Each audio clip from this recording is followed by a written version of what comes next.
Ushbu video dars orqali biz 37-topik 1 imtihoni tetki 5-6 savolini tahlil qilamiz. Sharti quyidagini eshitib, namuna bilan o'xshash bog'lanadigan gapni toping.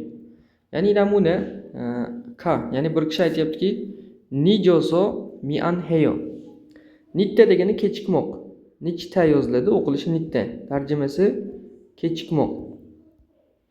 Xo'p, aso grammatikasi bor, ligi uchun, ligi sababli. Ligi uchun. Hop, mian heyo degani kechirasiz. Kechirasiz. Shunda umumiy tarjimasi kech qolganim uchun kechirasiz, ya'ni uzr so'rayman deyapti. Komavoyo, rahmat. Rahmat. Ani eyo degani siz grammatikada emas deb o'tgansiz, grammatikada. Lekin bu yerda 5-6 tetkida ikkita tarjimasi bor. Birinchisi arzimaydi, arzimaydi. İkinci tarjimasi hech qisi yo'q. Hech qisi yo'q. Demak, mana shu 3ta tarjimasini ham yodlab olamiz. Grammatikada emas, lug'atda arzimaydi, hech qisi yo'q. Shunda ikki to'g'ri bo'ladi. Kechirasiz desa hech qisi yo'q deydi. Chveson heyo. Bu ham kechirasiz degani kechirasiz. Va to'rtinchisi putak heyo, iltimos qilaman. Iltimos qilaman. To'g'ri javob shunda 2 bo'lar ekan. Endi 5-testga o'tdik. 4 ball berar ekan. Ayol aytayapti. Taime to osayo. Taime degani kelasi safar. Kelasi safar. To degani yana. Osayo degani keling. Keling.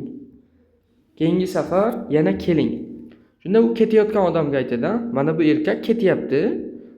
Ayol unga aytayaptiki, kelasi safar yana keling. Mian heyo, kechirasiz, kechirasiz.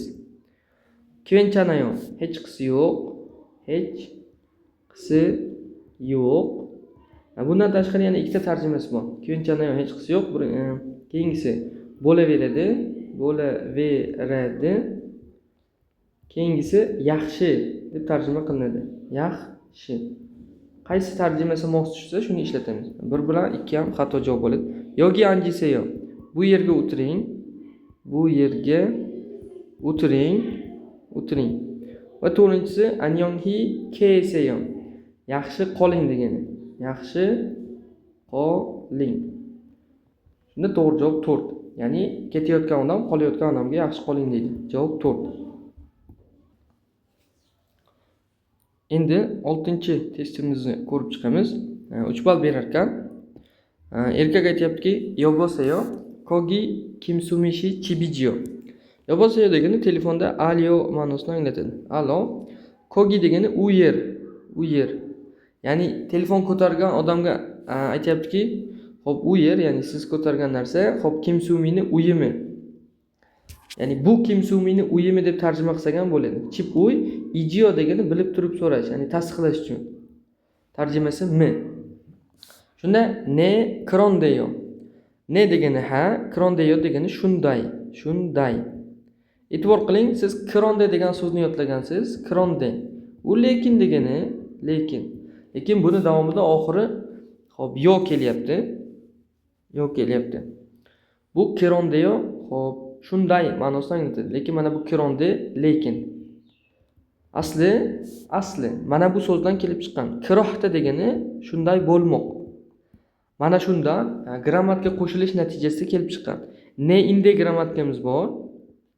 Sifatga qo'shiladi. Tarjimasi 3 ta yoki 4 ta. Ya'ni edi gandi, uyu lekin, ligi uchun, ligi sababli va to'rtinchisi tarjima qilinmaydi, vergul ma'nosida keladi.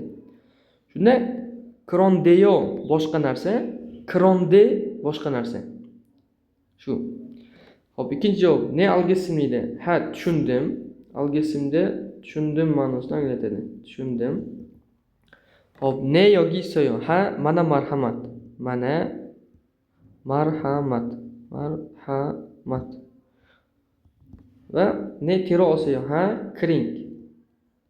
Bu mos tushmaydi. Nimaiki telefonda gaplashyapti. Ya'ni alyo, bu yer kimsumini uyimi desa, ha shunday. Javobi mos tushadi. Javob 1. Bu 37-topik 1 tetki 5-6 savol tahlili edi. Yaxshi tushundingiz degan umiddaman.